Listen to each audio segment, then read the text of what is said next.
താരപ്പകിട്ടിലേക്ക് സ്വാഗതം.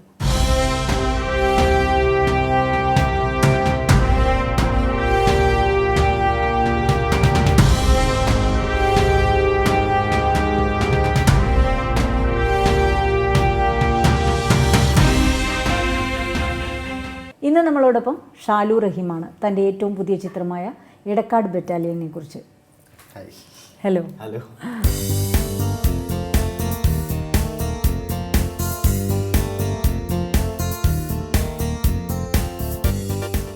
കോഴിക്കോടും ഒരു പട്ടാളവും പട്ടാളക്കാരൻ നാട്ടിൽ വരുമ്പോൾ ഉള്ളൊരു കഥയുമാണല്ലേ ഇടക്കാട് ബറ്റാലിയൻസ്. എന്താണ് ഷാലുവിൻ്റെ ഒരു ക്യാരക്ടർ? അതിൽ ഞാൻ അശോകൻ എന്ന് പറഞ്ഞിട്ടുള്ള നാട്ടിലുള്ള 5 പയ്യന്മാരിൽ ഒരാളായിട്ടുള്ള ഒരു ക്യാരക്ടറാണ്. അപ്പോൾ ഇച്ചിരി നാട്ടിൽ ഇത്തിരി തല്ലുള്ളിത്തലൊക്കെ ആയിട്ട് നടക്കുന്ന ഒരു ബ്രോക്കൺ ഗ്യാങ് എന്ന് വേണമെങ്കിൽ പറയാം. അങ്ങനെ കുറച്ച് ഇടിയൊക്കെ ഉണ്ടാക്കി നടക്കുന്ന ഒരു ഗ്യാങ്ങിലൊരു മെമ്പർ. അപ്പോൾ ടൂവിയായിട്ടുള്ള പ്രശ്നങ്ങളും കാര്യങ്ങളൊക്കെയാണ് നമ്മളൊരു സൈഡ് ഓഫ് സ്റ്റോറിയിൽ പോകുന്നത്. ഒരു ലൊക്കേഷൻ എന്ന് പറയുമ്പോൾ എത്രത്തോളം ലൈവായിരുന്നു, ഓഫ്ലൈൻ? നമുക്ക് ഓൺലൈൻ നമുക്കറിയാലോ. ലൊക്കേഷൻ ഞങ്ങൾ 5 പേര് നല്ല സിങ്കായിരുന്നു. അതായത് ഞാനും പിന്നെ ധീരജ് എന്ന് പറഞ്ഞ പയ്യൻ, പിന്നെ ജിത്തിൻ പുത്തഞ്ചേരി, പിന്നെ വിഷ്ണു എന്ന് പറഞ്ഞിട്ടൊരു പയ്യൻ, പിന്നെ ശങ്കർ. ഞങ്ങൾ 5 പേരും എല്ലാ സീൻസിലും ഒന്നിച്ച് തന്നെയാണ്. അപ്പോൾ ഞങ്ങൾ 5 പേരും ഞങ്ങളുടെ കാര്യമൊക്കെ ആയിട്ട് അവിടെ ഹാപ്പി ആയിട്ട് തന്നെ പോയിരുന്നത്. ബ്രോക്കൺ ഗ്യാങ്, 5 പേര്, കൂട്ടുകാർ എന്നൊക്കെ പറയുമ്പോൾ ഇതൊക്കെ നമ്മുടെ നാട്ടിൽ സംഭവിക്കുന്നതാണ്. അപ്പോൾ ഷാലുവിനെ സംബന്ധിച്ചിടത്തോളം ഒരു ഹയർ സ്റ്റഡീസൊക്കെ ദുബായിലായിരുന്നു. എത്രത്തോളം ഇതൊക്കെ മിസ് ചെയ്തു?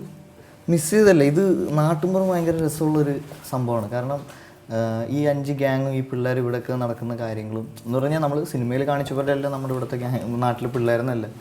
പക്ഷേ ആ ഒരു രസമായിരുന്നു. ആ ഒരു നാട്ടുമ്പുറത്തെ ലൈക്ക് സ്റ്റൈലും കാര്യങ്ങളൊക്കെ ഫോളോ ചെയ്യാനും കാണാനൊക്കെ പറ്റി ഭയങ്കര രസമായിരുന്നു. ദുബായ് എന്ന് പറഞ്ഞാൽ ഭയങ്കര ക്ലോസ്ഡ് ആണ്, ഒരു മുറിക്കാത്തുള്ള ലൈഫാണ് ബേസിക്കലി എനിക്കുണ്ടായിട്ടുള്ളത്. കോളേജ് ലൈഫ് എങ്ങനെയുണ്ട്? കോളേജ് അവിടെ എന്താ പറയുക, ഫോർ എക്സാമ്പിൾ പറയുകയാണെങ്കിൽ നമുക്കിപ്പോൾ രാവിലെ ഒരു 8 മണിക്ക്, ഞാൻ പഠിച്ച കോളേജിൽ രാവിലെ 8 മണിക്ക് ഒരു ക്ലാസ് ഉണ്ടെങ്കിൽ 9:00 ആ ക്ലാസ് കഴിഞ്ഞാൽ പിന്നെ അടുത്ത ക്ലാസ് ചിലപ്പോൾ ഉച്ചയ്ക്ക് 12 മണിക്കൊക്കെ ആയിരിക്കും. 2 ക്ലാസ് 3 ക്ലാസ്സൊക്കെ ഒരു ദിവസം ഉള്ളൂ. നമുക്ക് സമയമുണ്ട്. അപ്പോൾ ബങ്ക് ചെയ്യേണ്ടി വരുന്നില്ല. ഇല്ല, ബങ്ക് ചെയ്യേണ്ട സിറ്റുവേഷൻസ് ഒന്നും ഉണ്ടാവില്ല. പിന്നെ ചില സമയത്ത് വെറുതെ ഒരു രസം എന്നുള്ള രീതിയിൽ ബങ്ക് ചെയ്യുന്നതല്ലാതെ ബങ്ക് ചെയ്യേണ്ട ഒരു സിറ്റുവേഷൻ വരില്ല. കാരണം എല്ലാ ദിവസവും അറ്റ്ലീസ്റ്റ് ഒരു 3 മണിക്കൂർ 4 മണിക്കൂർ ക്ലാസ് ഉള്ളൂ. അതുകൊണ്ട് നമ്മൾ പഠിക്കും തോറും നമ്മളുടെ ആസ്പിറേഷൻ മാറിക്കൊണ്ടേയിരിക്കും, അംബിഷൻ മാറിക്കൊണ്ടേയിരിക്കും. കുട്ടിക്കാലത്ത് നമ്മൾ ടീച്ചേഴ്സിനെ കാണുന്നതുകൊണ്ട് ആദ്യം ടീച്ചറാവുക എന്നായിരിക്കും, പിന്നീട് കുറച്ചങ്ങോട്ട് ഡോക്ടർ, പിന്നെ കുറച്ചുകൂടെ കഴിഞ്ഞ് നമ്മൾക്ക് ഒരു ആഗ്രഹവും ഇല്ലാതെ നമ്മൾ കുറച്ച് കാലം നടക്കും. പിന്നെ നമ്മൾ കൂട്ടുകാർ ആഗ്രഹിച്ചതിനെ പോലെ കൂടെ ആഗ്രഹിക്കും. പിന്നെ നമ്മൾ എവിടെയെങ്കിലുമൊക്കെ എത്തിപ്പെടും, അവിടെ നമ്മൾ നീന്തിക്കറാൻ ശ്രമിക്കും. ജീവിതം എന്ന് പറയുന്നത് അങ്ങനെയാണ്. അപ്പം ശരിക്കും പറഞ്ഞിട്ടുണ്ടെങ്കിൽ എന്തായിരുന്നു റിയൽ ലൈഫിലെ ഒരു ആഗ്രഹം? അയ്യോ, റിയൽ ലൈഫിലെ ആഗ്രഹം എന്നല്ല. എനിക്ക് ചെറുപ്പത്തിൽ എനിക്കിപ്പോഴും ഓർമ്മയുണ്ട്, ഞാൻ 4ാം ക്ലാസ്സിൽ പഠിച്ചപ്പോൾ പുതിയ ക്ലാസ്സിലേക്ക് വന്നപ്പോഴത്തേക്ക് ടീച്ചർ ഇങ്ങനെ എല്ലാവരുടെയും അംബിഷൻസ് ഇങ്ങനെ ചോദിച്ചപ്പോൾ എനിക്ക് ആക്ടർ ആവണമെന്ന് പറഞ്ഞപ്പോഴത്തേക്ക് ക്ലാസ് മൊത്തം ചിരിച്ചായിരുന്നു. പിന്നെ എന്നിട്ട് പറഞ്ഞു ഇല്ല എന്നാലും വേറൊരു അംബിഷനും കൂടി പറയാൻ പറഞ്ഞപ്പോൾ ഞാൻ പറഞ്ഞു എനിക്ക് എയറോനോട്ടിക്കൽ പഠിക്കണം എന്ന് പറഞ്ഞു. ശരി എന്ന് പറഞ്ഞു. അത് രണ്ടുമായിരുന്നു പണ്ട് മുതലുള്ള അംബിഷൻ. ആക്ടർ എന്തുകൊണ്ടാണ് പറഞ്ഞത്? ആക്ടറൊന്നോ, എനിക്ക് ആ സമയം മുതൽ ആക്ടേഴ്സിന് ഭയങ്കര മമ്മൂക്കയുടെ കട്ട ആരാധനയായിരുന്നു. അപ്പോൾ ആ സമയം മുതൽ സിനിമയിൽ അഭിനയിക്കണം എന്നൊരു ഭയങ്കര ആഗ്രഹം ഉണ്ടായിരുന്നു. എങ്ങനെയാണെന്നൊന്നും അറിയില്ല. ഞാൻ സിനിമയിൽ അഭിനയിക്കും പറഞ്ഞ് ഇങ്ങനെ അമ്മയടുത്തൊക്കെ ഇങ്ങനെ ഇടയ്ക്ക് പറയുന്നു. അമ്മയ്ക്കും ഭയങ്കര കാര്യമായിരുന്നു. പക്ഷെ അതെങ്ങനെ എത്തണം എന്നൊന്നും ഒരു പിടുത്തം ഉണ്ടായിരുന്നില്ല. സോ അതിനെക്കുറിച്ച് അധികം ചിന്തിച്ചില്ല ആ പ്രായത്തിൽ. മമ്മൂക്ക എന്ന് പറഞ്ഞപ്പോൾ പെട്ടെന്ന് എനിക്ക് ദുൽഖറിനെയാണ് ഓർമ്മ. കമ്മട്ടിപ്പാടം രജിസ്റ്റേർഡ് ആയത് ആണ് കാര്യം. ഷാലുവിനെ എല്ലാവരും തിരിച്ചറിഞ്ഞു. അതെ. എത്രത്തോളം റെസ്പോൺസ്? അയ്യോ, എന്താ പറയുക, ഞാൻ DQവിൻ്റെ ഒരു ഭയങ്കര വലിയ ഫാനാണ്. അപ്പോൾ പിന്നെ അദ്ദേഹത്തിന് ചെറുപ്പം ചെയ്യാൻ പറ്റുകയെന്ന് പറഞ്ഞാൽ എന്നെ സംബന്ധിച്ച് അതൊരു ഭയങ്കര വലിയൊരു കാര്യമാണ്. അത് അധികം കുറേ പേർക്ക് കിട്ടുന്ന ഒരു അവസരമല്ല. അതുപോലെ ആ സിനിമയിൽ ആ വേഷം ഇനി ആർക്കും ചെയ്യാനും പറ്റില്ല. അപ്പോൾ അതുകൊണ്ട് ഭയങ്കര സന്തോഷമുണ്ട്. ഞാൻ ഭയങ്കര ലക്കിയാണെന്ന് തോന്നാറുണ്ട് ചില സമയത്ത്. പക്ഷെ ഞാൻ പറയുന്നത് ഞാൻ ചിലപ്പോൾ ബ്ലെസ്ഡ് ആയിരിക്കും, അതുകൊണ്ടായിരിക്കുമല്ലോ പറയാൻ പറ്റില്ല. ലക്കി എന്ന് മാത്രം പറഞ്ഞിട്ട് കാര്യമില്ലല്ലോ. ലക്കി ബ്ലെസ്ഡ് എന്നൊക്കെ പറയുന്നതിനൊപ്പം ഞാൻ ബോൾഡ് എന്നും പറയും. കാര്യം ഫേസ്ബുക്കിൽ എവിടെയോ എനിക്ക് പ്രണയമുണ്ട് എന്ന് പറഞ്ഞു. ആ പ്രണയിനി താരപ്പെട്ടി വന്നിട്ടുണ്ട്. അത് ചില സമയത്ത് നമ്മൾ എടുക്കുന്ന തീരുമാനങ്ങളാണ്. ചിലത് തുറന്നു പറഞ്ഞില്ലെങ്കിൽ പിന്നെ അത് ഒരുപാട് ചോദ്യങ്ങൾ വരും. അപ്പം ഒറ്റത്തരത്തിൽ അതങ്ങ് നിർത്താൻ. അത് 2 പേരിൽ മാത്രം ഒതുങ്ങേണ്ട ഒരു കാര്യമാണ്. എന്നാലും അത് പറഞ്ഞപ്പോൾ ഉള്ള പ്രതികരണം എങ്ങനെ ഉണ്ടായിരുന്നു? പ്രതികരണം ഭയങ്കര കോമഡി ആയിരുന്നു. കല്യാണം കഴിഞ്ഞു എന്നായിരുന്നല്ലോ ന്യൂസ് വന്നത്. കല്യാണം കഴിഞ്ഞെന്ന് പറഞ്ഞു കഴിഞ്ഞാൽ അതൊക്കെ നടക്കുന്ന കാര്യമാണോ? അപ്പം ഞാൻ പറഞ്ഞു, എന്നാൽ പിന്നെ കല്യാണം കഴിഞ്ഞെങ്കിൽ നിങ്ങൾ എന്താ പറയുക, വിവരാവകാശ കമ്മീഷനിൽ പോയിട്ട് അന്വേഷിക്കുക, എൻ്റെ കല്യാണം കഴിഞ്ഞല്ലോ, നിങ്ങൾക്ക് കിട്ടുമല്ലോ, ലൈക്ക് അത് കിട്ടുമല്ലോ. അപ്പോൾ അതൊക്കെ പറഞ്ഞു കഴിഞ്ഞപ്പോൾ പിന്നെ എല്ലാവരും വിട്ട് വേറെ പുതിയ ടോപ്പിക്കൊന്നും കിട്ടിയപ്പോൾ എല്ലാവരും അതിൻ്റെ പുറകെ പോയി. ഇന്നത്തെ കാലത്ത് എല്ലാ കാലത്തും പ്രണയം നല്ല പ്രണയമായി തന്നെയാണ് കണ്ടത്. പക്ഷെ നമുക്ക് ചില സ്ഥലങ്ങളിലൊക്കെ കാണാം പ്രണയം നിരാകരിച്ചതിനെ തുടർന്ന് വളരെ മോശമായി, പൈശാചികമായി, ക്രൂരമായി ഒക്കെ പെരുമാറുന്നു. ആസിഡും മണ്ണെണ്ണ ഒഴിച്ചും പെട്രോൾ ഒഴിക്കുന്ന ഒരവസ്ഥ വരെ കേരളത്തിൽ എത്തിച്ചേരുന്നുണ്ട്. ശരിക്കും പറഞ്ഞിട്ടുണ്ടെങ്കിൽ എന്ത് സ്വിച്ചിട്ടാൽ ഓണാവുന്ന ഒരു സംഭവം അല്ലല്ലോ പ്രണയം. എങ്ങനെ ഒരു ആൺകുട്ടിക്ക് പ്രണയം തോന്നുന്നു അതേപോലെ പ്രണയം തോന്നാനും തോന്നാതിരിക്കാനും കാരണമുണ്ട് അല്ലേ? അപ്പോൾ ഈ ആൺകുട്ടികൾ കൂടുമ്പോൾ നിങ്ങളൊക്കെ ഈ പ്രണയത്തെക്കുറിച്ച് എന്താണ് സംസാരിക്കുന്നത്? എന്താണ് നിങ്ങളുടെ ഒരു പ്രണയം കോൺസെപ്റ്റ്? എനിക്ക് തോന്നുന്നത് ആൺകുട്ടികൾ പ്രണയത്തെക്കുറിച്ച് അധികം സംസാരിക്കാറില്ല ബേസിക്കലി, ഫസ്റ്റ് ഓഫ് ഓൾ. തുറന്നു പറഞ്ഞേനെ. അപ്പോൾ ഞാനാണെങ്കിലും പണ്ട് ഇപ്പം എന്താ പറയുക, ഇപ്പം ലിജോ അടുത്ത് പ്രണയം പറയണമെന്ന് പറഞ്ഞത് ഡെയിൻ്റെ അടുത്താണ് പറഞ്ഞത്. ആ ഡെയിൻ പറഞ്ഞു അത്രേ ഉള്ളൂ. അവർക്കിത് കിട്ടിയാലും കിട്ടിയില്ലെങ്കിലും ഒക്കെ ഒന്നുമില്ല. അവർക്ക് ഇവൻ്റെ സന്തോഷം, അവൻ അങ്ങനെയാണ് വേണ്ടത്, എന്നാൽ പിന്നെ അവനെ തള്ളി പറഞ്ഞു വിടാം. അപ്പോൾ അത് പൊട്ടിയിട്ട് തിരിച്ചു വന്നാലും ഇവർ പറയും, നീ അത് വിട്, നമുക്ക് വേറെ നോക്കാം എന്നേ പറയുള്ളൂ. അതാണ് ആമ്പിളുടെ ഒരു ഫ്രണ്ട്ഷിപ്പിൻ്റെ ഒരു ഇത്. പക്ഷേ ഈ ആസിഡിലേക്ക് ഇതിലേക്ക് എത്തുന്ന ഒരു കൺസെപ്റ്റ് എന്താണെന്ന് എനിക്ക് സത്യം പറഞ്ഞാൽ മനസ്സിലായിട്ടില്ല. അതെന്താണ് സംഭവം? ലൈക്ക് ഒരാളെ കൊല്ലുന്നു എന്നിട്ട് സ്വയം മരിക്കുന്നു. വല്ലാത്തൊരു മാനസികാവസ്ഥയാണ്. അതെ, അല്ല ഞാൻ എന്തുകൊണ്ടാണ് ചോദിച്ചതെന്ന് വെച്ചാൽ ഒരു യൂത്ത് ഇതിനെ എങ്ങനെ കാണുന്നു എന്നുള്ളത് കൊണ്ടാണ് ഞാൻ. അല്ലാതെ ആരും ആക്സെപ്റ്റ് ചെയ്യുന്ന ഒരു ഫാക്ടർ അല്ല യൂത്ത് എന്നല്ല. ഒരു മനുഷ്യനും ഒരു മൃഗത്തിന് സംസാരിക്കാൻ പറ്റുന്നത് ഞാൻ മൃഗവും പറഞ്ഞത് ഇത് ശരിയല്ല. കാരണം അത്രയും മോശമായൊരു കാര്യമല്ല. ഒരാളെ കൊല്ലുക എന്ന് പറയുന്നത് എന്തിനാണ്? ഒരു ആവശ്യമില്ലാതെ, അല്ലെങ്കിൽ അത്രയും ഉപദ്രവിക്കുക എന്ന് പറയുന്നത് ഒന്നും ശരിയായിട്ടുള്ള കാര്യമല്ല. പിന്നെ ഇപ്പോൾ ഒരാൾക്ക് മറ്റയാളെ വേണ്ടാന്ന് തോന്നിയിട്ട് പോവുകയാണെങ്കിലും അയാളെന്തിനാണ് എന്തിനും ചെയ്യാൻ പോണേ? സ്വയം ചെയ്തുകൂടെ എന്താ പിന്നെ എന്തിനാ അയാളെ കൊല്ലാൻ പോണേ? ഞാനങ്ങനെ വിശ്വസിക്കുന്ന മനുഷ്യരാണ്. സിനിമ 4ാം ക്ലാസ്സിൽ ആക്ടർ ആവണമെന്ന് സിനിമയ്ക്ക് വേണ്ടി എന്തൊക്കെ ചെയ്തു? എന്തൊക്കെ കരുതലുകൾ എടുത്തു? സിനിമയ്ക്ക് വേണ്ടി ഒരു കരുതലുകളും എടുത്തിട്ടില്ല. സത്യത്തിൽ ഒന്നും എടുത്തിട്ടില്ല. എന്തോ ആ ഒരു ഫസ്റ്റ് പടം ചെയ്തത് എങ്ങനെയാണോ അതുപോലെ തന്നെയാണ് ഞാനിപ്പോഴും എൻ്റെ ഡയറക്ടേഴ്സ് പറയുന്നത്, രാജീവേട്ടൻ പറഞ്ഞെന്ന ഒരു സംഭവം തന്നെയാണ് തലയ്ക്കകത്തുള്ളത്. അപ്പോൾ അത് ഫോളോ ചെയ്യുമ്പോഴത്തേക്ക് വേറെ സിനിമയുടെ ഡയറക്ടേഴ്സ് അത് ഓക്കെയാണ്. അപ്പോൾ അത് തെറ്റാണെങ്കിൽ പറഞ്ഞു തരുമെന്ന് എനിക്ക് ഉറപ്പാണ്. അപ്പോൾ അന്നാ പറഞ്ഞെന്ന ആ ഒരു ഗ്രാഫ് തന്നെയാണ് ഞാൻ ഇപ്പോഴും ഫോളോ ചെയ്യുന്നത്. ഏകദേശം 7ഓളം സിനിമയായി അല്ലേ? 7 സിനിമ കഴിഞ്ഞു. 7 സിനിമ കഴിഞ്ഞു. 2 ഇറങ്ങാനുണ്ട്. അത് ഒന്ന് ജാലിയൻ വാലാബാഗ്, ഒന്ന് എടക്കാട് ബറ്റാലിയൻ. എന്താണ് ജാലിയൻ വാലാബാഗിലെ ഒരു ത്രെഡ്? ജാലിയൻ വാലാബാഗ് ഈ പറഞ്ഞ പോലെ തന്നെ ഒരു ഗവൺമെൻറ് കോളേജിലെ പഠിക്കുന്ന സ്റ്റുഡൻസ് ഹോസ്റ്റലിൽ അവരെല്ലാവരും ഉള്ള അവരുടെ പരിപാടികളും എന്താണ് നടക്കുന്നതെന്നും കാര്യങ്ങളും. ഇപ്പോൾ ഈ ജാലിയൻ വാലാബാഗ് എന്നുള്ള പേരെന്ന് പറഞ്ഞാൽ ഒരു ഹോസ്റ്റൽ മുറി എന്ന് പറഞ്ഞാൽ 4 വോളാണല്ലോ. ഈ ജാലിയൻ വാലാബാഗ് എന്ന് പറഞ്ഞാൽ അതേപോലെ തന്നെ ക്ലോസ്ഡിനകത്ത് കിടന്ന് അറ്റാക്കിങ് ആയിരുന്നു. അപ്പോൾ അതുപോലെ ഹോസ്റ്റലിനകത്ത് 4 ചുമരിനകത്ത് നടക്കുന്ന തമാശകളും പ്രേമവും കഥയും കാര്യങ്ങളും, പിന്നെ രാഷ്ട്രീയം ഇല്ല സിനിമയിൽ മൊത്തത്തിൽ. പിന്നെ അതൊരു കംപ്ലീറ്റ് ഹോസ്റ്റൽ ബേസ്ഡ് പടമാണ്. രസമുള്ളൊരു പടമാണ്. നമ്മുടെ യങ് ജനറേഷനിലുള്ള എല്ലാ പിള്ളേർക്കും ആർക്കെങ്കിലുമൊക്കെ ഏതെങ്കിലുമൊക്കെ ക്യാരക്ടേഴ്സായിട്ട് റിലേറ്റ് ചെയ്യാൻ പറ്റാവുന്ന കുറേ കഥാപാത്രങ്ങളാണ് ആ സിനിമയിലുള്ളത്. ഇപ്പം പറയുകയാണെങ്കിൽ ഇപ്പം ചിലപ്പോൾ ചേച്ചിയുടെ ഒരു ക്യാരക്ടറിനകത്ത് ടീച്ചറായിട്ട് എവിടെയെങ്കിലും കണ്ടിരുന്നുണ്ട് ചേച്ചിയുടെ പടം കാണുമ്പോൾ. അപ്പോൾ അങ്ങനത്തെ രസമുള്ളൊരു അത് റിലേറ്റ് ചെയ്യാൻ പറ്റുന്ന ഒരു സിനിമയാണ് Jallian Wala Bagh. What is your fashion concept Shalu? എന്താണ് എത്രത്തോളം? ഞാനിങ്ങനെ മാറിക്കൊണ്ടിരിക്കും. ഒരു 2 മാസം 3 മാസം കൂടുമ്പോൾ ഇങ്ങനെ എൻ്റെ ഫാഷൻ കൺസെപ്റ്റ് എന്ന് പറഞ്ഞു കഴിഞ്ഞാൽ ഇടയ്ക്ക് ഒരു ടൈം ഫുള്ള് ഞാൻ ടീഷർട്ടായിരുന്നു ഇട്ടിരുന്നത്. പിന്നെ ഒരു time full half sleeve shirt, loose ഷർട്ടായിരുന്നു. ഒരു കംഫർട്ടിന് പോവോ അതോ കുറച്ചുകൂടി ഒരു ഫാഷൻ കോൺസെപ്റ്റിൽ പോവോ? ഞാൻ കംഫർട്ടായിരിക്കും കൂടുതൽ പ്രിഫർ ചെയ്യുക. നമ്മളതിട്ട് ഫാഷനൊക്കെ എടുത്തു കഴിഞ്ഞാൽ വേറെ കണ്ടിട്ടാണല്ലോ. ഹോസ്റ്റൽ എന്ന് പറയുമ്പോൾ ശരിക്കും ഒരു മൂവി പ്രൊമോഷൻ എന്നൊക്കെ പറയുമ്പോൾ ഇപ്പോൾ പല രീതിയിലാണ്. കോളേജ് വിസിറ്റ്, കോളേജിലെ ആക്ടിവിറ്റി, ഇൻ്റർവ്യൂ, ടിക്ടോക്ക്, ആഡ്സ്, ഇങ്ങനെ അത് വളരെ വ്യത്യസ്തമായ രീതിയിലാണ് ചെയ്യുന്നത്. എങ്ങനെയാണ് ഇത് ജനങ്ങളിലേക്ക് എത്തിക്കുന്നത്, യൂത്തിലേക്ക് എത്തിക്കുന്നത് എന്നുള്ളതിൻ്റെ ഒരു നെക്ക് ടു നെക്ക് കോമ്പറ്റീഷനുമാണ്. അപ്പം ഈ കോളേജ് വിസിറ്റ്സ് ഒക്കെ എങ്ങനെയായിരുന്നു? കോളേജ് വിസിറ്റ്സ് ഒക്കെ ഭയങ്കര രസമാണ്. കാരണം ഈ ജാലിയൻവാലാ ബാഗ് എന്ന് പറഞ്ഞ മൂവിയിൽ ഒരു പാട്ട് ഓൾറെഡി കഴിഞ്ഞ വർഷം ഇറങ്ങിയിരുന്നു. അപ്പോൾ ആ പാട്ടായിരുന്നു കഴിഞ്ഞ ഒരു വർഷം മിക്ക കോളേജിൻ്റെയും മെയിൻ പാട്ട്, താനാന്ന് പറഞ്ഞിട്ട് ആൻ്റണി ദാസൻ പാടിയത്. അപ്പം കോളേജ് വിസിറ്റിന് പോകുമ്പോഴത്തേക്ക് അവർക്ക് എന്നെ അറിയാവുന്നതാണ് എന്നെ അങ്ങോട്ട് വിളിക്കുന്നത്. അപ്പം ഞാൻ അവിടെ ചെല്ലുമ്പോൾ അവർ നല്ല ഒരു സ്വീകാര്യതയാണ് തരുന്നത്. എല്ലാ കോളേജിലും പാട്ട് പാടാൻ പറയും. എന്നിട്ട് പാടും. സെൽഫ് ഗോൾ എന്ന് കേട്ടിട്ടുണ്ട്. അപ്പോൾ ഇനി നമുക്ക് പാടിയിട്ട് നമുക്ക് അടുത്തേലേക്ക് പിന്നെ കാല് വന്ന് പാടാതെ പോയാൽ എന്താണ് ഒരു രസമുള്ളത്. അതിന് ഞാൻ സമയം തരാം, കുഴപ്പമില്ല, സമയം എടുത്ത് പാടാം നമുക്ക്. എന്നാലും കോളേജിൽ പോകുമ്പോൾ കുട്ടികൾ തിരിച്ചറിയുന്നു, അപ്രീഷിയേറ്റ് ചെയ്യുന്നു ചെയ്ത ക്യാരക്ടറിനെ കുറിച്ച്. ആ ഒരു ഇൻറ്ററാക്റ്റീവ് സെഷൻ എങ്ങനെ ഉണ്ടായിരുന്നു? ഞാൻ പറഞ്ഞില്ല, എനിക്ക് കോളേജ് ഭയങ്കര ഇഷ്ടമാണ്.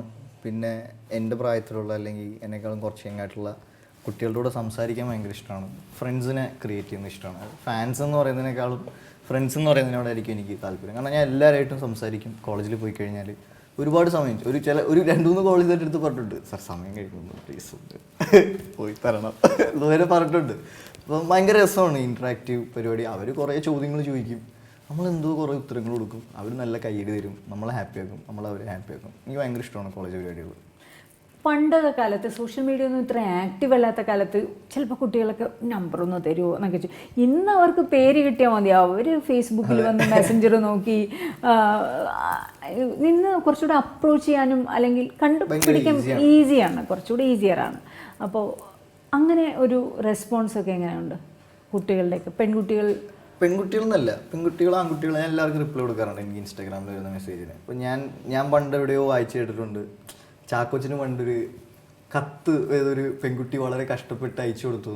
അപ്പോൾ അത് പക്ഷെ എന്തോ ബ്ലഡിലെങ്ങാണ്ടാണ് എഴുതി അയച്ചു കൊടുത്തത്. ഇപ്പോൾ അങ്ങനത്തെ കൺസെപ്റ്റ് ഒന്നുമില്ല. ഇപ്പോൾ ഡയറക്റ്റ് ഇൻസ്റ്റാഗ്രാമിൽ മെസ്സേജ് അയക്കുക. സോ നമ്മൾ സെലിബ്രിറ്റീസ് അല്ല, എല്ലാവരും നമ്മുടെ പടത്തിലുള്ള എല്ലാവരും നമ്മൾ മെസ്സേജ് റിക്വസ്റ്റ് ചെക്ക് ചെയ്യും, ചുമ്മാ നോക്കും എന്തെങ്കിലുമൊക്കെ ഇമ്പോർട്ടൻറ്റ് മെസ്സേജ് ഉണ്ടോ. അപ്പോൾ ഞാൻ പിന്നെ എസ്പെഷ്യലി മെസ്സേജ് റിക്വസ്റ്റ് തുറന്ന് വായിക്കുന്ന ഒരാളാണ്. കാരണം എൻ്റെ ഫസ്റ്റ് സിനിമ എനിക്ക് കിട്ടിയത് മെസ്സേജ് റിക്വസ്റ്റ് വന്നിട്ട്. അതുകൊണ്ട് ഞാൻ സ്ഥിരമായിട്ട് എല്ലാ മെസ്സേജസും വായിക്കാറുണ്ട്. അതിനെ റിപ്ലൈ ചെയ്യാറുണ്ട്. ഓൾമോസ്റ്റ് എല്ലാ മെസ്സേജും റിപ്ലൈ ചെയ്യാറുണ്ട്. ഗുഡ്.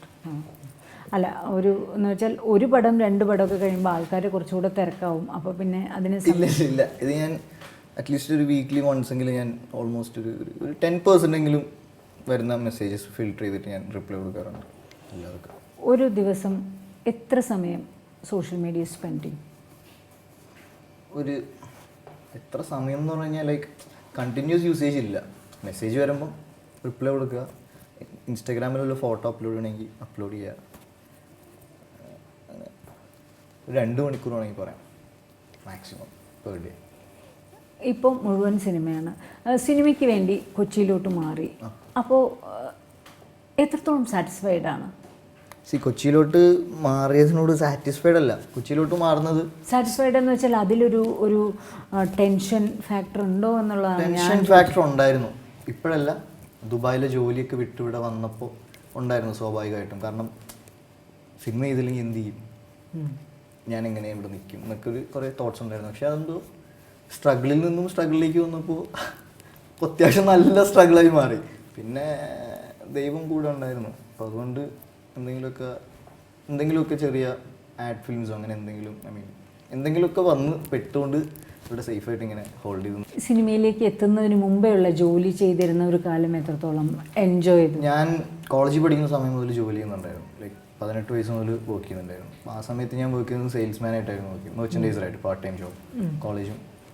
അപ്പോൾ കോളേജ് പഠിക്കുമ്പോൾ നല്ല പോക്കറ്റ് മണി ഒക്കെ ഉണ്ടായിരുന്നു? കുഴപ്പമില്ലായിരുന്നു, കോളേജ് ലൈഫ് ഓക്കെ ആയിരുന്നു. പിന്നെ അത് കഴിഞ്ഞിട്ട് ഞാൻ കുറച്ച് നാൾ ഇവൻറ്റ് മാനേജ്മെൻറ്റ് കമ്പനിയിൽ സൗണ്ട് ടെക്നീഷ്യനായിട്ട് വർക്ക് ചെയ്തു. സൗണ്ടിനെ കുറിച്ച് പഠിച്ച് വർക്ക് ചെയ്തു. പിന്നെ കുറേ നാൾ DJ ആയിട്ട് വർക്ക് ചെയ്തു. ലൈക്ക് എല്ലാം ഒരു 3 months 6 months സ്പാനിലാണ് ഞാൻ ജോബ് ഷിഫ്റ്റ് ചെയ്ത് കളിച്ചിരുന്നത് ആ ഒരു ടൈമിൽ. പക്ഷേ നമ്മൾ ഫ്രണ്ട്സിൻ്റെ കമ്പനീസ് തന്നെ ആയതുകൊണ്ട് അവിടെ അങ്ങനത്തെ പ്രശ്നമൊന്നും ഉണ്ടായിരുന്നില്ല. അവരിങ്ങനെ അപ്ഗ്രേഡ് ചെയ്ത് ഞാനിങ്ങനെ ഓരോന്ന് ചെയ്ത് പോയിക്കൊണ്ടിരുന്നു. അവസാനം DJയും എന്താ പറയുക ഇവൻറ്റ് മാനേജ്മെൻറ്റ്, കോർഡിനേഷൻ, മാർക്കറ്റിംഗ് എല്ലാത്തിലും ബേസ് ചെയ്ത് അങ്ങനെ പോയി കുറേ നാൾ. ഈ DJയിൽ വരുമ്പോൾ ആ ഒരു ക്രൗഡ് എങ്ങനെയാണ് കൂടുതൽ? അവരെപ്പോഴും നിങ്ങളുടെ ഒരു റീമിക്സും ഒരു ഏതൊക്കെ റോക്ക് വേണം, ഹിപ്പ് ഹോപ്പ്, അങ്ങനെ എന്തൊക്കെ പറയാം, എങ്ങനെയൊക്കെ റിക്വസ്റ്റ്, എത്രത്തോളം യങ്സ്റ്റേഴ്സ് വരും, എത്രത്തോളം ഒരു ഡെയിലി പബ്ബിൽ വരുന്ന ആൾക്കാരുണ്ടോ, എങ്ങനെയാണ്? അപ്പം ഞാൻ DJing തുടങ്ങിയത് എനിക്കൊന്ന് ഒരു 19 വയസ്സുള്ളപ്പോഴാണ് ഞാൻ. അത് ഞാൻ തന്നെ സ്വന്തമായിട്ട് പഠിച്ചതാണ്. എൻ്റെ ഒരു ഫ്രണ്ട് എനിക്ക് ജസ്റ്റ് അതിൻ്റെ ബേസിക്ക് ഒരു കാര്യം ഒരു പ്രാവശ്യം പറഞ്ഞു തന്നെ. പിന്നെ ഞാൻ സേവ് ചെയ്ത എല്ലാം പൈസ എല്ലാം കൂടി കൊടുത്തിട്ട് ഞാൻ ഒരു ചെറിയൊരു കൺസോൾ വാങ്ങിച്ചു. ഞാൻ തന്നെ എനിക്ക് ട്രെയിൻ ചെയ്ത് യൂട്യൂബിൽ നോക്കിയിട്ട് പഠിച്ചിട്ട്.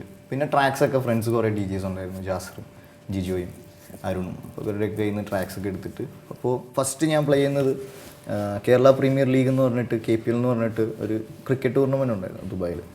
അപ്പോൾ അവിടെ എന്താ പറയുക, ഓപ്പണിംഗ് സെറ്റ് പ്ലേ ചെയ്യാൻ വേണ്ടിയിട്ട് കിപ്സ് എന്ന് പറഞ്ഞിട്ട് DJ വിളിച്ചതാണ് എൻ്റെ ഫസ്റ്റ് പരിപാടി. അതിനുശേഷം പിന്നെ DJയിലേക്ക് അങ്ങ് ഇറങ്ങി.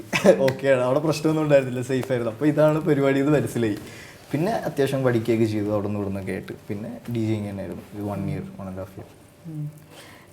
ഇപ്പം കോർപ്പറേറ്റ്സിൽ ഉള്ള എംപ്ലോയീസ് എവറി സാറ്റർഡേ സൺഡേ അവർ വരും. കാര്യം ഒരു ടെൻഷൻ റിലീസിങ്ങും കൂടെയാണ് അവിടെ. കോളേജിൽ പഠിക്കുന്ന കുട്ടികൾ വരും. പക്ഷേ ഇപ്പം അങ്ങനെ ഉണ്ടോ? നേരത്തെയൊക്കെ ഒരു പാർട്ട്ണർ, അങ്ങനെ ഒരു DJ ഇവിടുത്തെ കൺസെപ്റ്റ് ഇപ്പോഴും എനിക്ക് അതാ മനസ്സിലായില്ല. ഞാൻ ഇവിടെ DJing ചെയ്തിട്ടില്ല, ഞാൻ ദുബായിലെ ചെയ്തിട്ടുള്ളത്. ഇവിടുത്തെ കാര്യം ഒന്നും എനിക്ക് അറിഞ്ഞില്ല. കാര്യം ഇവിടെ അങ്ങനെ ഒറ്റയ്ക്ക് പോകുമ്പം ഒരു ചെറിയ ബുദ്ധിമുട്ടൊക്കെ ഉണ്ടല്ലോ. അങ്ങനെ ബോയ്സിന് അങ്ങനെ ഒറ്റയ്ക്ക് പോകാൻ പറ്റില്ല. ഇവിടെ എന്ന് പറഞ്ഞാൽ നമുക്ക് അവിടുത്തെ ദുബായ് കൾച്ചറായിട്ട് കമ്പയർ ചെയ്യാൻ പറ്റില്ലല്ലോ. ഇവിടെ വേറെ ഒരു ഡിഫറെന്റ്. കാരണം അവിടെ ഒരുപാട് നാഷണാലിറ്റീസ് ഉള്ളതുകൊണ്ട് ഈ പറഞ്ഞ പോലെ ഈ ഇങ്ങനെ കയ്യില് അതൊന്നും ഇല്ല അവിടെ. അങ്ങനത്തെ ഒരു കൺസെപ്റ്റ് ഇല്ല. തിരിച്ചു വരുമ്പോ ഇവിടെ ഒരു സീലൊക്കെ അടിച്ച് പോയിട്ടുണ്ടല്ലേ? ഇപ്പോഴും പോകാറുണ്ടോ? ഇല്ല. എന്ന് വെച്ചാൽ ഞാൻ 2007 to 2012 വരെ ടൈംസിലായിരുന്നു വർക്ക് ചെയ്തിരുന്നത്, ENIL. കോഴ്സ് ഞാൻ പോയിട്ടുണ്ട്, ട്രിവാൻഡ്രത്ത് പോയിട്ടുണ്ട്, ബാംഗ്ലൂർ പോയിട്ടുണ്ട്. ഞങ്ങളുടെ കോർപ്പറേറ്റ് മീറ്റിംഗ് വരുമ്പോൾ പോകാറുണ്ട്. അപ്പോൾ അതൊരു എക്സ്പീരിയൻസ് ചെയ്യേണ്ടത് നമുക്ക്.